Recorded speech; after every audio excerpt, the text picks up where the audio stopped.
The Russian Sleep Experiment. Russian researchers in the late 1940s kept 5 people awake for 15 days using an experimental gas-based stimulant. They were kept in a sealed environment to carefully monitor their oxygen intake so the gas didn't kill them, since it was toxic in high concentrations. This was before closed-circuit cameras, so they had only microphones and 5-inch thick glass porthole-sized windows into the chamber to monitor them. The chamber was stocked with books, cots to sleep on, but no bedding, running water and toilet, and enough dried food to last all 5 for over a month. The test subjects were political prisoners deemed enemies of the state during World War II. Everything was fine for the first 5 days. The subjects hardly complained, having been promised falsely that they would be freed if they submitted to the test and did not sleep for 30 days. Their conversations and activities were monitored, and it was noted that they continued to talk about increasingly traumatic incidents in their past, and the general tone of their conversations took on a darker aspect after the 4-day mark. After 5 days, they started to complain about the circumstances and events that led them to where they were, and started to demonstrate several paranoia. They stopped talking to each other and began alternately whispering to the microphones and one-way mirrored portholes. Oddly, they all seemed to think they could win the trust of the experimenters by turning over their comrades, the other subjects in captivity with them. At first, the researchers suspected this was an effect of the gas itself. After 9 days, the first of them started screaming. He ran the length of the chamber repeatedly yelling at the top of his lungs for 3 hours straight. He continued attempting to scream, but was only able to produce occasional squeaks. The researchers postulated that he had physically torn his vocal cords. The most surprising thing about this behavior is how the other captives reacted to it. Or rather, didn't react to it.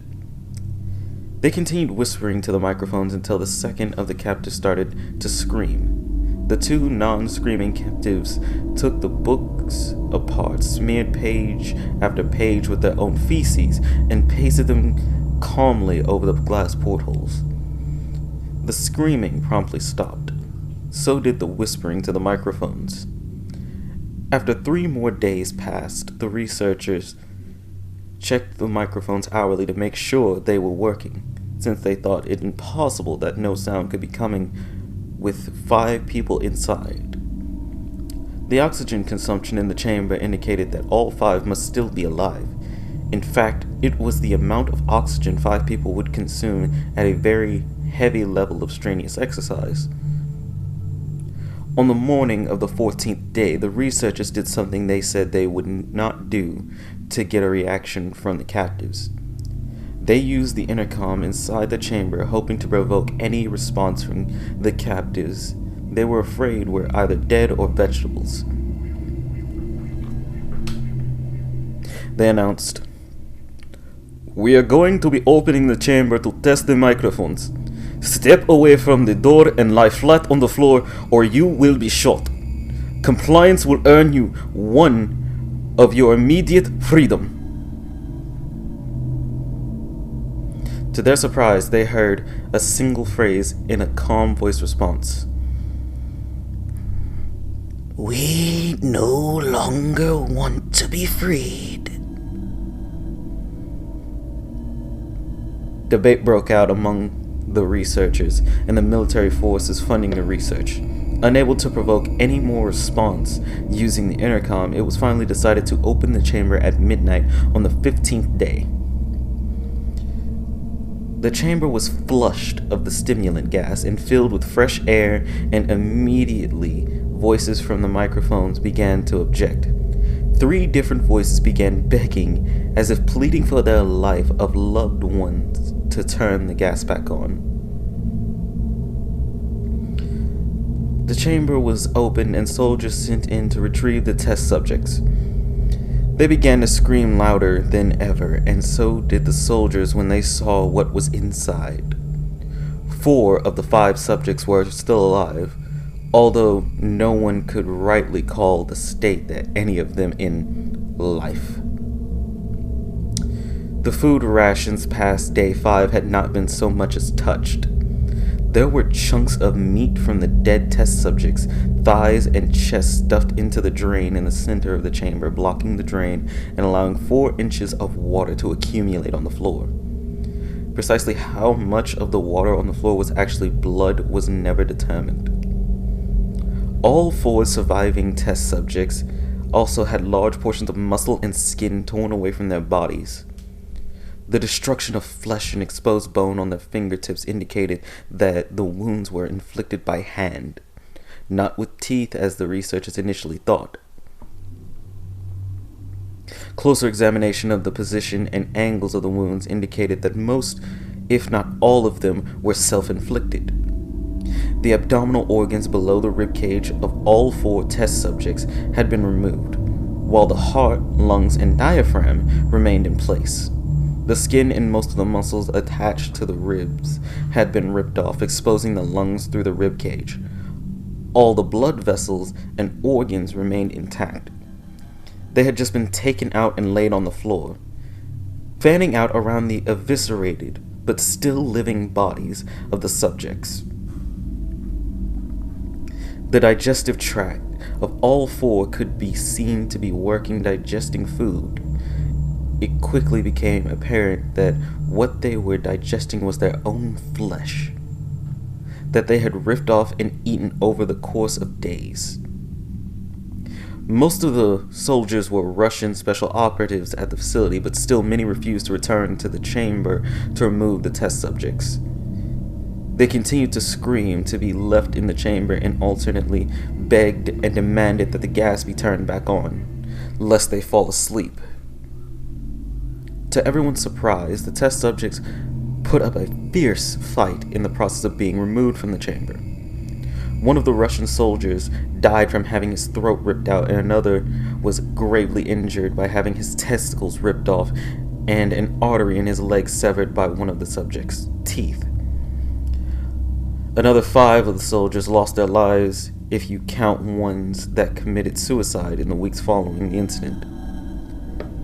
In the struggle, one of the 4 living subjects had his spleen ruptured and bled out almost immediately.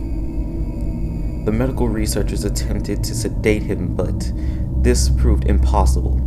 He was injected with more than 10 times the human dose of morphine and still fought like a cornered animal. Breaking the ribs and arm of one doctor when heart was seen to beat for a full 2 minutes after he had bled out to the point there was more air in his vascular system than blood. He continued to scream and flail for another 3 minutes, struggling to attack anyone in reach, and just repeating the word "more" over and over, weaker and weaker, until he finally fell silent. The surviving 3 test subjects were heavily restrained and moved to a medical facility. The 2 with intact vocal cords continuously begging for the gas and demanding to be kept awake. The most injured of the 3 was taken to the only surgical operating room that the facility had. In the process of preparing the subject to have his organs placed back within his body, it was found that he was effectively immune to the sedative they had given him to prepare him for the surgery. He fought ferociously against his restraints when the anesthetic gas was brought out to put him under. He managed to tear most of his way through a 4-inch wide leather strap on his wrist. Even though the weight of a 200-pound soldier holding that wrist as well. It took only a little more anesthetic than normal to put him under, and the instant his eyelids fluttered and closed, his heart stopped. In the autopsy of the test subject that died on the operating table, it was found that his blood had tripled the normal level of oxygen. His muscles that were still attached to the skeleton were badly torn and had broken 9 bones in his struggle to not be subdued. Most of them were from the force of his own muscles had exerted on them. The second survivor had been the first of the group of 5 to start screaming. His vocal cords destroyed, he was unable to beg or object to surgery, and he only reacted by shaking his head violently in disapproval when the anesthetic gas was brought near him. He shook his head yes when someone suggested reluctantly they try the surgery without anesthetic, and did not react for the entire 6-hour procedure of replacing his abdominal organs and attempting to cover them with what remained of his skin. The surgeon proceeding stated repeatedly that it should be medically impossible for the patient to still be alive. One terrified nurse assisting the surgery stated that she had seen the patient's mouth curl into a smile several times whenever his eyes met hers. When the surgery ended, the subject looked at the surgeon and began wheezing loudly, attempting to talk while struggling. Assuming this must be something of drastic importance, the surgeon had a pen and pad fetched so the patient could write his message. It was simple. Keep cutting. The other 2 test subjects were given the same surgery, both without anesthetic as well. Although they had to be injected with a paralytic for the duration of the operation, the surgeon found it impossible to perform the operation while the patients laughed continuously. Once paralyzed, the subjects could only follow the attending researchers with their eyes. The paralytic cleared their system in an abnormally short period of time, and they were soon trying to escape their bonds. The moment they could speak, they were again asking for the stimulant gas. The researchers tried asking why they had injured themselves, why they had ripped out their own guts, and why they wanted to be given the gas again. Only one response was given.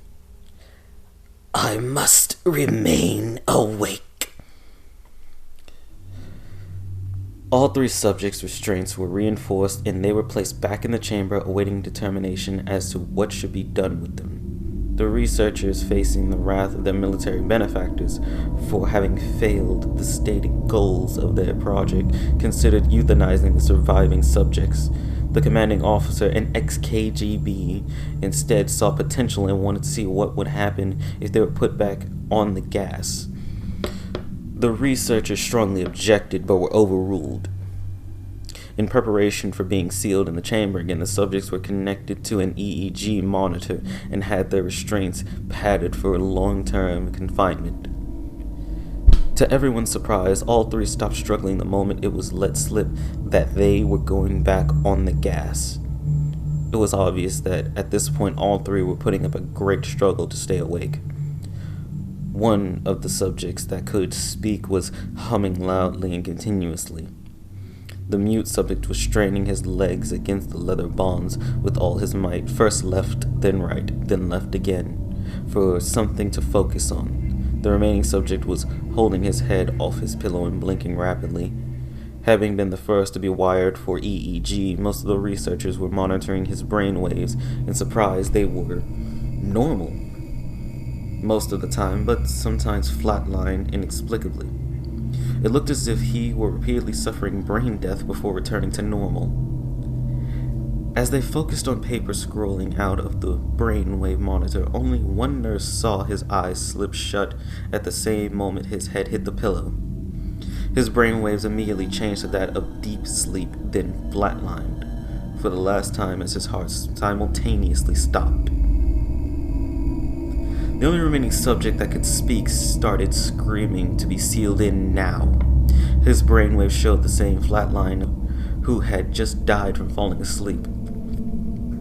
The commander gave the order to seal the chamber with both subjects inside, as well as 3 researchers. One of the named 3 immediately drew his gun and shot the commander point blank between the eyes, then turned the gun on the mute subject and blew his brains out as well. He pointed his gun at the remaining subject, still restrained to a bed as the remaining members of the medical and research team fled the room. I will not be locked in here with these things! Not with you! He screamed at the man strapped to the table. What are you? He demanded. I must know! The subject smiled. Have you forgotten so easily? The subject asked. We are you. We are the madness that lurks within you, all begging to be free at every moment in your deepest animal mind. We are what you hide from in your beds every night. We are what you sedate into silence and paralysis when you go to nocturnal haven where we cannot tread. The researcher paused, then aimed at the subject's heart and fired. The EEG flatlined as the subject weakly choked out, "So nearly free."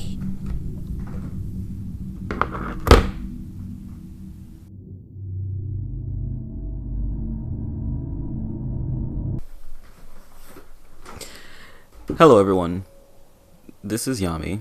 I would like to say thank you to anyone that is taking the time out of their day to listen to my voice and support this rather small channel. Constructive criticism is greatly appreciated. If you enjoy this, a subscribe or like is also greatly appreciated. It lets me know what I'm doing right, what I'm doing wrong, and what other people would like to see. Thank you, and happy Halloween.